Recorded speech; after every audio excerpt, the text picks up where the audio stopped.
여러분, 복음이 뭐예요? 예수님을 통해서 사망, 저주, 모든 것들이 다 끝났다는 거예요. 할렐루야.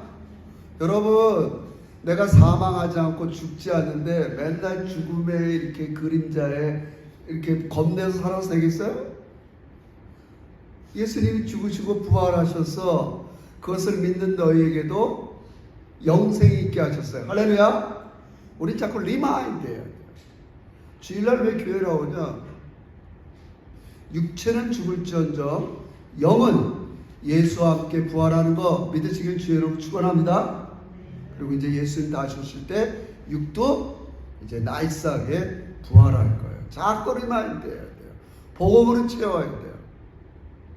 다시는 여러분에게 저주와 고난이 없는데, 제가 얘기하지만 이 땅 사는 동안은 사단이 자기 때가 얼마 남지 않은 줄 알고 극성을 부립니다. 자꾸 우리를 시험 들게 하고 염려를 주고 자꾸 세상 방식으로 살도록 우리를 유혹하고 있다. 이 싸움 하는 거예요. 이 세상 사는 동안 우리 그거를 글로리피케이션, 성화돼 간다, 그렇게 얘기하는 거예요. 옛날엔 별로 의지가 없었어요. 그냥 예수만 믿고 천당 가면 되지, 뭐 이 땅 사는 동안에 그냥 잠시 살다가 그냥, 그게 아니에요. 우리는 하나님께서 이 땅에 남겨두신 이유가 여러분의 인격이 예수님 닮아가게 하는 거 믿으시길 주의 이름으로 축원합니다. 여러분, 이게 실패하면요 전도도 실패하게 되어 있어요. 60년대 70년대는 그래도 우리 어머니 아버지가 예수 믿을 때는 그래, 그리스도인들은 그래도 안 믿는 사람보다 좀 나아, 이게 됐기 때문에 교회 가십시다. 그럼 교회 간단 말이에요. 근데 지금은 요 부분,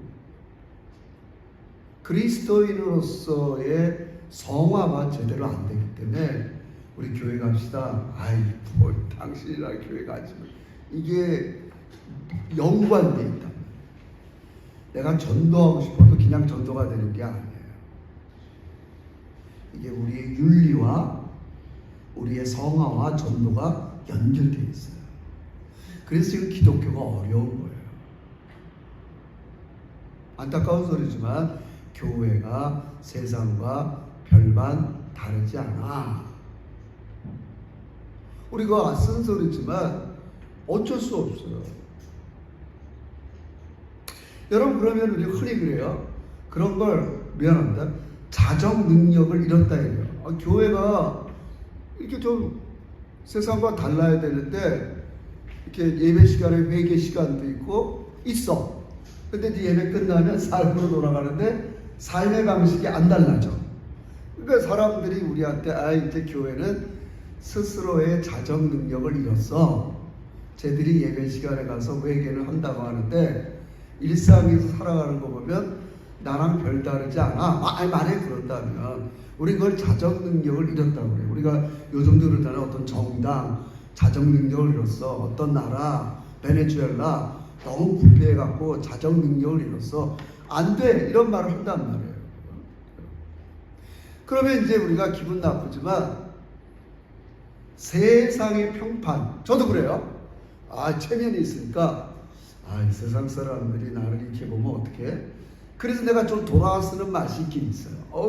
그래서 체면이 있으니까 양 목사 그렇다며 뭐 이렇다며, 또 세상의 평판 때문에 내가 돌아쓰려고도 해요. 잠깐 자 보자는 말이에요. 여러분, 오늘 그냥 교회에 무슨 일이 일어나면 자정 능력이 없으면 어떡해요? 세상 재판에 가지 마요. 교회가 만약에 싸우게 된다, 교회들끼리 싸운다, 이건 정말 원래는 성경적으로는 그런 일이 말이 안 되는데 바울은 세상 재판에 가면 안 된다고 해요. 근데 요즘은 교회 문제가 있으면 세상의 재판에 가요. 그럼 세상의 재판관이 한다라고 교회가 거룩해 지나요? 세상이 이렇게 교회를 보니까 내가 잘못했네, 저 사람한테 사과하고 내가 그렇게 살지 말아야지. 요즘 교회가 그렇게 되냔 말이에요. 우리끼리 얘기해요. 그러면 세상의 평판, 요즘 뭐 쓸데없는 얘기지만 저는 별로 그런 관심이 없어요.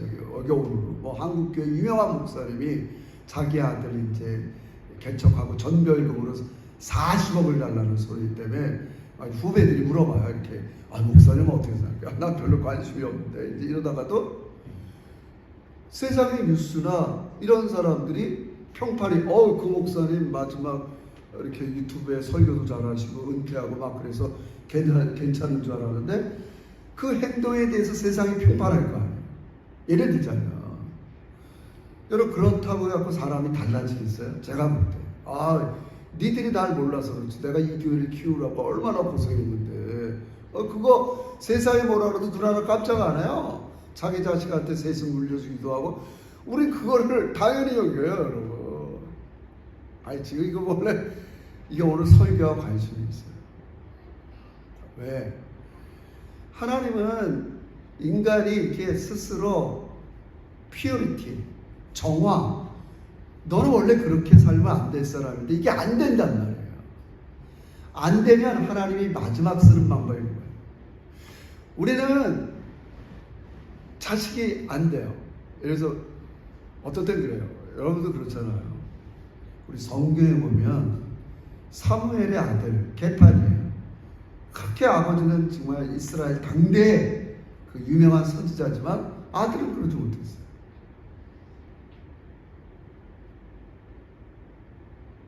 모세의 아들도 맞아요. 성경에 유명한 인물의 아들들이 제대로 안 됐어요. 그러면 사무엘이 모범을 못 보였나? 가정에서 아들한테 모범을 못 보였으니까 저렇게 아들이 저렇게 우리 흔히 이렇게 생각했어요. 할 수 있어요. 안 목사가 제대로 가정에서 모범을 못 보이니까 애들이 부모한테 보는 게 그것밖에 없으니까 이렇게도 얘기했어요. 근데 물론 그것도 이유가 없는 건 아니지만 성경은 그렇게 얘기하지 않아요. 여러분 오늘날 우리가 살아가는 세상 속에 우리가 스스로 어떤 부모치고 자식이 정말 순결하고 하나님 백성답고 거룩하게 살아가기를 원하지 않는 부모가 어디 있겠어요?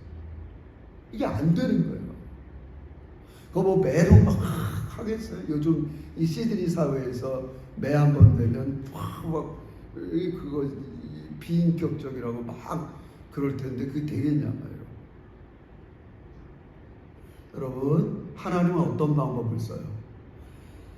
하나님께서는 이미 기준을 세우셨어요. 그게 제가 다 했어요. 레위기 26장의 기준을 가지고 이스라엘 백성과 여러분과 저를 다뤄가시고 나중에 집에 가서 레위기 26장을 살펴보세요. 하나님 그 엄격한 기준을 가지고 여러분 하나님이 사랑한다라고 무조건 내가 뭘 해도 사랑하는 분이 아니에요. 기준이 있어요. 우리 나중에 배웠지만 세상 왕도 하나님께서 기준으로 달아봐요. 메나메나 대겔 우르바신 넌 내 기준에 미치지 못해. 너 이제 너의 왕권을 뺏어야 돼. 우리 다 이제 다니엘서를 통해서 공부하겠지만 하나님은 이 세상의 모든 왕들 통치자들에게 권력도 주지만 그 기준에 이르지 못하면 빼앗기도 하시고 하나님의 역사에 나가시고 그래서 우리 오늘 첫 번째 다니엘을 공부하는 이유 중에 하나는 다니엘이 지금 여기 왜 남의 나라에 포로에 와 있냐 이 질문에 먼저 답합니다. 우리 7절에 보면 다니엘이 이렇게 쓰는 거예요. 7절 그들 가운데 유다 자손 곧 다니엘과 하나야와 미사엘과 아사라가 있었더니 나 안성민 2000년도에 서울에 살다가 7월 달에 이 시드니 땅에 왔어요. 내가 여기 왜 왔나? 물론 다양한 이유가 있어요. 우리 그걸 똑같아요. 그래서 제가 이 다니엘서는 디아스포라 자기 고국을 떠난 사람들의 신앙생활 오늘 여러분과 저의 신앙생활을 유비라고 해요. 가장 유사한 모습을 보여주는 성경의 챕터가 다니엘입니다. 다니엘을 잘 배우면 우리의 상황, 컨텍스트랑 굉장히 유사해요. 이도 조국을 떠나서 자기의 모교회를 떠나 예루살렘 성전을 떠나고 목사를 떠나서 생파라 알지도 못하는 이민 땅에 시드니 제자교회 안소희 목사를 만나서 신앙생활을 한단 말이에요. 똑같은 거예요. 나 다니엘이 여기 왜 있냔 말이에요. 여기 왜 있냐. 첫째, 오늘 하나님께서는 1장 1절 2절 배경을 통해서 너희들이 여기에 있는 이유를 이야기하면서 이렇게 얘기합니다. 자, 2절을 한번 읽어보세요. 2절 다 같이 읽겠습니다. 2절 읽어야 됩니다. 시작. 주께서 유다와 여호와의 군과 하나님의 전 그릇 얼마를 그의 손에 넘기시매 그가 그것을 가지고 신할 땅 자기 신들의 신전에 가져다가 그 신들의 보물 창고에 두었더니 여호와김이라는 유다의 이제 마지막에서 두 번째 왕과 바벨론 왕이 전투를 벌였어요. 결국은 그 전투에서 바벨론이라는 대제국한테 유다는 패배해요. 패배해서 이 바벨론의 느부갓네살 왕이 이스라엘이 완전히 망하기 전에 1차 포로를 데리고 와요. 유다 백성 중에서 똑똑한 귀족의 자녀들을 볼모로 데리고 옵니다. 그래서 이 전쟁을 통해서 다니엘은 1차 가장 먼저 포로에 끌려오게 되었다는 거예요. 그래서 우리가 볼 때는 2절을 보면 독특한 구절이 나와요. 우리가 볼 때 인간 세상을 볼 때는 느부갓네살 왕이 대제국이고 통치를 잘하고 전쟁을 잘하고 책임감이 있어서 이렇게 된 것 같지만 성경 그 배후의 이유를 얘기해요. 2절에 보면 이런 식으로 나와요. 읽었지만 주께서 유다왕 여호와김과 하나님의 전 그릇 얼마를 그의 손 느부갓네 손에 넘겼다 이렇게 얘기해요.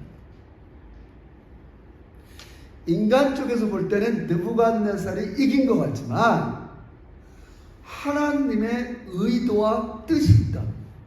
그냥 내가 넘겨준 거야. 내가 맘만 먹으면 이 전쟁에서 지지 않게 할 수 있는데 아무리 바벨론이 그 당시 대제국이라도 내가 내 백성 지킬 수 있는데 내가 내 백성을 패배하게 했어. 여러분 뭔가 간절히 기도했는데 내 뜻이 아니어지고 패배했어요. 저도 그래요. 내가 기도한 거 10개 중에서 9개는 내 뜻대로 안 된 게 너무 많아요. 하나님 뜻 가운데 된 게 너무 많아요. 내 뜻과 하나님 뜻이 안 맞으니까 괴로울 때가 있죠. 왜 내 뜻대로 안 하고 왜 이렇게 응답하시는 거야 하나님께서는. 하나님의 뜻이에요. 하나님의 뜻이에요. 나중에 다 밝히겠지만 성경은 바벨론이 강력한 나라이지만 또 느부갓네살이 전쟁에 능한 왕이지만 어떻게 평가해요? 하나님이 그의 손에 넘겨줬다. 우린 여기서 항상 깨달아야 돼요. 오늘도 제가 어둡지 않는 세계 정세를 볼 때 지금 세계 강대국이라는 한 나라를 보세요. 러시아, 우크라이나가 전쟁 중이에요. 미국, 내전 비슷하게 양쪽의 신념과 진영 논리 때문에 여러 가지로 복잡하고 있어요. 중국, 겉으로 볼 땐 멀쩡한 것 같지만 제2자 장유사 이런 책을 숙청하면서 여러 가지 어려움을 겪고 있어요. 제가 뭘 얘기하는 거예요? 지금 세계의 질서를 움직이는 나라들이 이 당시로 얘기하면 제국과 같은 나라들이 스스로의 내부의 문제 때문에 다른 나라를 돌볼 틈도 없을 뿐더러 배려하지도 못할 뿐더러 여러 가지 복잡한 상황에 있다는 거예요. 그럼 우리는 어떻게 생각해야 돼요? 이 세상 나라의 권력, 통치자 여러 가지 일들이 일어나지만 여러분 항상 배후에 하나님의 뜻이 작동하는 거 믿으시길 주의 이름으로 축원합니다.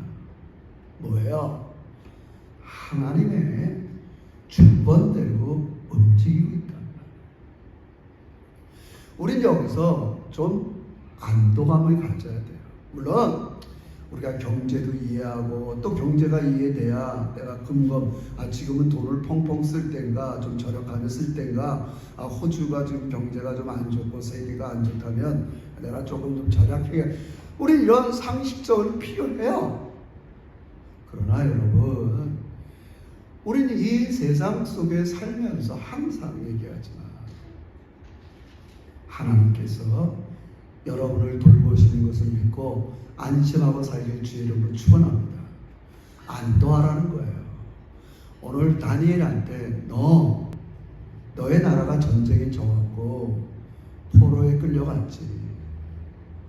사랑하는 너희들아, 우리 제자교회 성도들아, 너희도 한인 디아스포라로 이 디아스포라 시대에 이 시드니 땅에 왔지만 여전히 내가 너희를 돌보고 있으니까 안심하고 살길 주의 이름으로 축원합니다. 이 메시지를 주는 거예요. 비록 성전도 망하고 제사장도 없고 이제 너희 시스템이 돌아가지 않아. 이 훈련받아. 여러분 잘 못 느끼지만 제가 마도 처치가 있었어요. 평생 태어나서 목사까지 안수받고 문화촌에 있는 홍성교회라는 걸 30년 다녔어요. 제가 맨 처음에 그 교회를 떠나려니까 너무 어색했어요. 이제 너 사역자니까 부목사니까 연희동에 있는 연희교회 가서 사역 좀 해라. 나는 내가 30년 다닌 교회를 옮긴다는 거를 목사니까 안 옮길 수는 없잖아요. 이제는 옮겨야 되잖아요. 이제 사역을 해야 되니까 어색할 수 있잖아요. 뭐 그 후부터는 이제 어느 교회 가든지 이제 4, 5년 있다가 부목사로 심지어 이제 2000년도에는 알지도 못하는 시드니 세순교회까지 넘어왔어요. 여러분, 제가 뭘 하나 여러분에게 말씀드리는 거예요. 하나님께서는 이 모든 것들 배후에 너희들이 어디에 살고 몇 년도에 어떻게 하고 이런 모든 것들을 장소와 시간과 모든 걸 정해서 여러분을 인도하는 거 믿으시길 주의 이름으로 축원합니다. 인도하신다고요. 하나님께서. 여러분, 그래서 이 기독교의 독특한 점이 우리 그냥 이해하고 있어요. 기독교는 성지라는 걸 만들지 않아요. 자, 이슬람을 보세요. 이슬람은 사우디아라비아 그 메디아 그 메카라고 하잖아요. 우리 그 영어로도 뭐의 메카다. 거기 그들은 평생의 성지순례를 반드시 해야 돼요. 거기 누가 태어났어요? 이슬람의 창시자 모하메드가 태어난 거기 때문에 이슬람 교도들은 매년 그래서 거기 가서 압사도 당하고 성지순례하다가 사고도 많이 나잖아요. 더운데. 그 메디아가 그 성지란 말이에요. 사우디아라비아. 그 1년에 수십만 명의 이슬람 사람들이 모인단 말이에요. 여러분, 성경은 여기가 성지니까 너 여기 와라. 그런 거 있어요, 없어요? 왜 그래? 왜 그래요? 하나님은 안에 계신 곳이 없기 때문에 그래요. 할렐루야. 뭐 거기만 특별하게 이해하시겠어요? 네? 서울에만 특별하게, 어느 땅에만 특별하게 그러지 않아요. 네가 예루살렘 다니엘아, 네가 예루살렘에 있을 때나 비록 너희 나라가 망해서 포로가 돼서 이 땅 바벨론 땅에 있을 때나 여전히 이 땅의 주인은 하나님이신 걸 믿으시길 주의 이름으로 축원합니다. 할렐루야. 그걸 다니엘에게 주는 거예요. 얘야, 너는 예루살렘 성전 거기 그릇 이게 대단하겠죠. 지금 다 뺏겨왔단 말이에요. 신할 땅은 뭐냐면 원수라는 말이에요. 우리 신할 땅의 외투 바벨 창세기 11장에 신할 땅에 바벨탑 세우고 하나님과 원수가 되는 땅을 성경에는 신할 땅이라고 은유한단 말이에요. 거기에 다 성전기구를 갖다 놨어요. 비록 네가 나를 반대하는 세상에 살지라도 여전히 여기는 내가 주인인 걸 믿으시길 주의 이름으로 축원합니다. 오늘도 마찬가지예요. 우리 디아스포라가 뭐예요? 소수예요. 다수가 아니에요. 점점 믿는 사람도 소수자로 제가 볼 땐 변하고 있어요. 제가 한국에 있을 때 자꾸 얘기하잖아요. 비록 크리스찬의 인구가 25%에 불과해도 영향력을 많이 끼쳤기 때문에 다수의 기분으로 살았다고요. 제가 60년대, 70년대, 80년대까지 살 때만 해도 기독교인들이 어디 가서 여러분 지금은 그런 시대가 아니에요.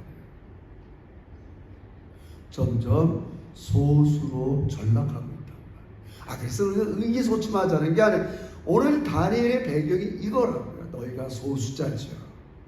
예루살렘 떠났지. 포로 몇 명 끌려왔지. 기반이 뭐가 있겠어요. 네가 비록 소수자로 살아가고 또 여러 가지 네가 살았던 문화와 시스템은 달라졌을지언정 나는 여전히 이 땅의 주인이시다. 할렐루야. 이 의식을 계속 집어넣죠. along obedience. 한 길, 한 우물을 봐야 되는데 여러분 제가 이 다니엘서를 하는 의도가 이거예요. 내가 어딨든지 서울에 살든지 시드니에 살든지 무슨 일을 하든지 배후에서 나를 돌보시고 사랑하신 하나님이 여기가 여러분 하나님의 전이라고 생각하면서 안심하고 살아가기를 주의 이름으로 축원합니다. 예루살렘 성전 고집하지 마라. 너무 안심이 되는 말이에요. 여러분 안심하세요. 어떻다. 중국이 어떻다. 미국이 어떻다. 러시아가 어떻다. 물론 대비도 해야 되고 준비도 해야 되지만 첫 번째 메시지, 여러분과 저의 운명은 하나님께 달린 거 믿으시길 주의 이름으로 축원합니다. 할렐루야. 그 얘기하는 거예요. 야, 네 운명이 무슨 시진핑, 네 운명이 무슨 트럼프, 네 운명이 무슨 이재명. 그 사람이 네 이름 알지도 못해. 거기에 달린 게 아니야. 우리가 세계 정세와 경제를 무시하고 살지 않아요. 저도 나름대로 열심히 공부하고 있어요. 그러나 너희의 운명은 내가 책임진다는 거야. 나 다니엘이 친구들과 이렇게 포로와요. 어린 13살 나이에 남의 나라에 덩그러니 떨어져 있는데 다니엘아 염려하지 마라. 느부갓네살이 강대국이었지만 내가 허용한 거예요. 이해하시겠어요? 항상 하나님은 악도 허용해요. 허용한 거예요. 내가 요 정도 저놈한테 자유를 준 거예요. 권한을 준 거예요. 뭘 허용했어요? 이번 전쟁에는 유다가 지도록 허용한 거예요. 지금 그 얘기하는 거예요. 허용한 거예요. 그러나 너희의 운명은 바뀌지 않아. 여러분, 내가 좀 비즈니스가 잘 된다고 여러분 운명이 바뀐다고 No! 여러분 그런 생각하지 마세요. 아이들이 좀 족쇄긴다고 내 운명이 바뀐다. No! 그런 생각하지 마세요. 여러 가지 업앤다운이 이 세상에 있지만 하나님은 여러분의 모든 앞날을 친히 붙잡고 계신 거 믿으시길 주의 이름으로 축원합니다. 이 믿음이 들어와야 돼. 이 믿음이 들어. 그래야 우리는 세상을 등질 수 있어. 자꾸 세상이 나한테 뭘 해준다는 이 유혹에 빠지면 세상을 등지기가 어려울 수 있어. 우리는 진득하게 내 인생의 모든 시작, 알파와 마지막, 오메가, 하나님의 시간표대로 하나님께서 역사하는 거 믿으시길 주의 이름으로 축원합니다. 그래서 이 뜻이에요. 2절.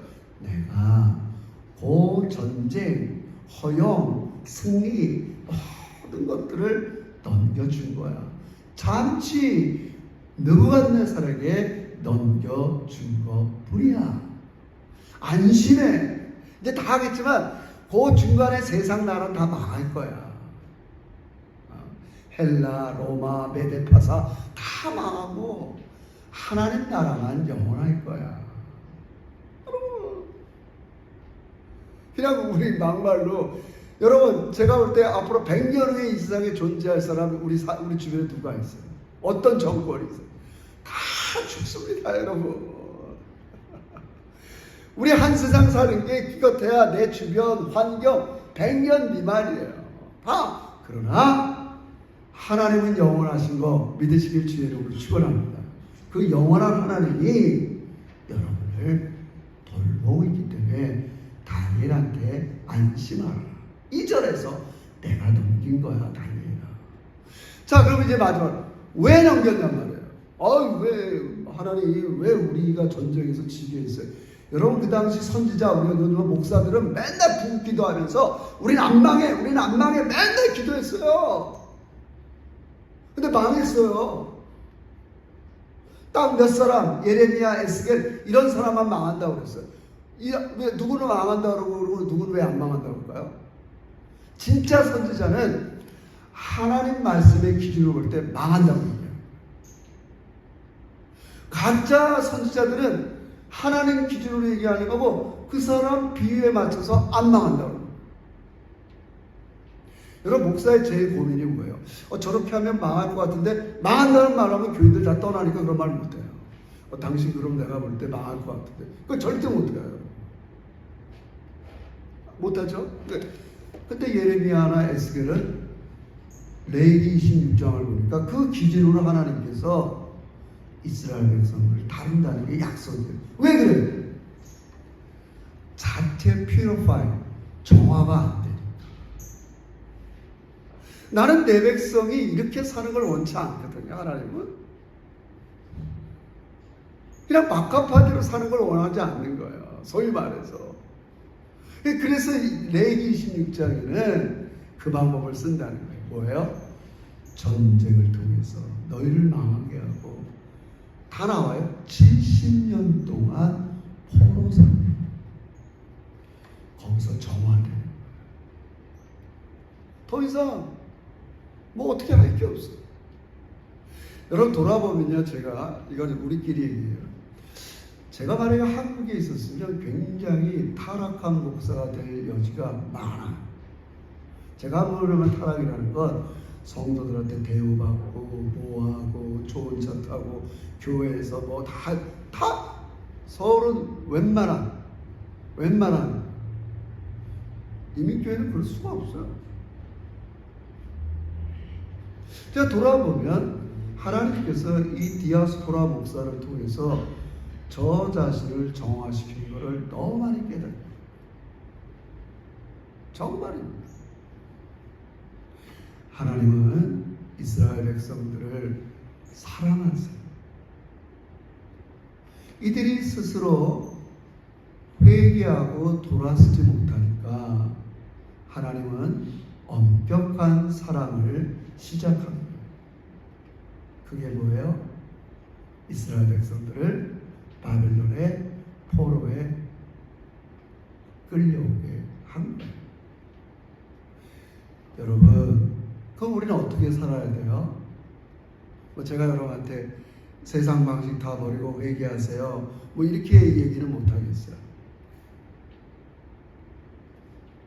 성경은 비슷한 본문, 너희가 나그네로 있을 때 두려움을 갖고 살라, 이렇게 권면합니다. 하나님은 다니엘한테, 다니엘아, 보이는 느부갓네살 왕을 두려워하지 말고 나만 두려워해라. 할렐루야. 그거 메시지죠. 너 보이는 느부갓네살, 그 대제국, 여러분 제국을 이룬다는 거는요, 여러분이 아는 상식적으로 경제력이 있어야 돼요. 미국이 제국을 이루려면 경제력이 있어야 돼요. 그 나라가 계속 유지되려면 뭐가 하나 필요한 것 같아요. 제가 볼 때 부역자들이 필요해요. 저 사람이 분명히 나쁜데 나쁜 게 계속 유지되는 게 뭐냐면 그 나쁜 거를 추종하는 사람이 있기 때문에 그렇다. 이해하시겠어요? 저 사람 나빠, 저렇게 하면 안 돼. 그 사람이 혼자만 그러면 힘 못 써요, 여러분. 이해하시겠어요? 여러분 나중에 계시록에도 보세요. 사단을 끝까지 추종하는 사람들이 있어요.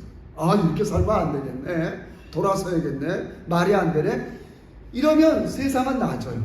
근데 끝까지 그게 마지막 19장 20장에서 예수님이 재림한 다음에 사단도 갖고 사단을 끝까지 추종하는 사람들을 회개치 않고 그런 사람들을 뜨거운 지옥불에 가두는 걸 우리가 보게 된단 말이에요. 여러분,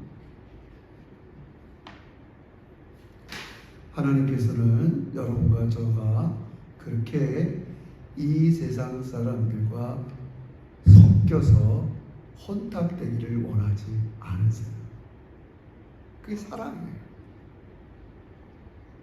그러니까 우리가 흔히 교회의 표지, 마크를 거룩, 하나됨 이렇게 얘기한다. 근데 예전에는 제가 자꾸 얘기하죠. 예전에는 거룩하게 살지 못하잖아요. 교회에서 벌을 내리지 않았어요. 국가에서 벌을 내려요. 영국의 그게 웨스트민스터 신앙 고백서라는 게 다 그거예요. 너희가 교회를 어지럽히면 국가에서 투표권을 안 줘요. 공민권을 안 줘요. 일할 수 있는 걸 안 줘요. 왜? 국가와 국교회야, 국교회. 앵글리칸 처치. 국가 국가와 국가가 일치돼 있어. 교회를 괴롭히면 교회에서 뭐를 해봐야 지금은 이 교회에서 저 교회 옮기면 돼요. 나 그 꼴 안 보면 되지. 그러면 피어리티 해줄 수가 없어요, 여러분. 근데 그 당시는 만약에 이 사람이 교회에서 거룩하게 못 산다, 대단한 거죠 사실은. 너 그러면 투표 자격이 없어. 너 국가의 어떤 권한을 박탈한단 말이야. 그러니까 효과가 있는 거예요. 예전 1900 중세 시대 후반까지는 있단 말이에요. 지금은 뭐 제가 이 말씀을 자꾸 왜 드려요. 그러니까 하나님께서는 우리 교회를 교회답게, 여러분과 저를 하나님 자녀답게 만들기 위해서 최선을 다하고 있어요. 그래서 이 시대에 여러분과 제가 가져야 될 마음은 하나님에 대한 두려움과 경건의 마음을 갖길 주의 이름으로 축원합니다. 그래서 오늘 두 가지. 첫째, 안도감. 내 운명은 비록 내가 포로기에 이런 디아스포라, 내가 부모, 친척, 일가를 다 떠나서 이 디아스포라에 와 있지만 하나님이 여기에 나를 보내실 걸 믿으면서 안도감을 갖고, 여러분의 운명은 하나님께서 책임지는 걸 믿으면서 안도감을 갖고 살길 주의 이름으로 축원합니다. 그러나 한편으로는 어떻게 해야 돼요? 내가 세상과는 다른 방식으로 살아야 되는데, 그러려면 어떻게 돼요? 하나님에 대한 두려움을 갖고 살길 주의 이름으로 축원합니다. 할렐루야! 하나님에 대한 두려움. 자, 마지막, 제가 진짜 창피한 예를 들고, 어떤 예능 프로에 장항준이라는 감독이 나와서 말을 해요. 그 와이프는 전 잘 모르지만 굉장히 유명한 작가예요. 유명한 드라마를 많이 씁니다.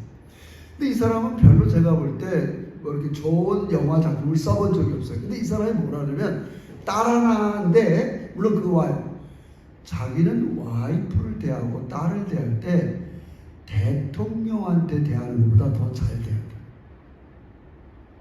난 거기에 은혜를 받았어요. 왜요? 하나님을 경외하고 하나님을 두려워하는 사람은 다른 사람을 막대하라는 말이 아니에요.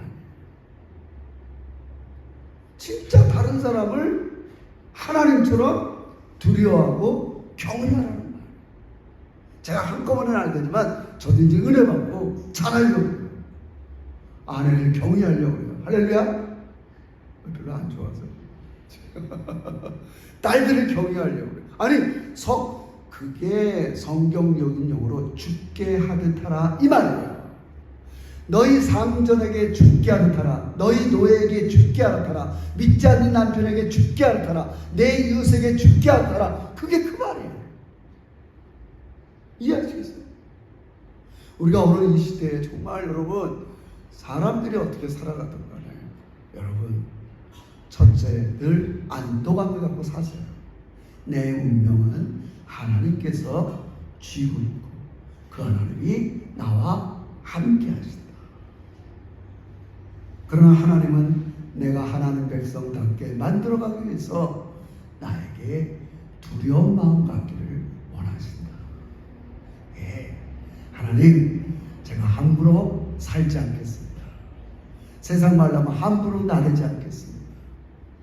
사람들을 존중하고 아내를 사랑하고 주변을 사랑하고 남편을 섬기면서 그렇게 경건한 삶을 살아가는 것, 이게 하나님의 의도인 걸 믿으면서 우리가 오늘 이 땅에 살아가면서 안도감과 두려움을 갖고 살아가는 우리 진짜 제자들이 되시기를 주의 이름으로 축원합니다. 기도합시다.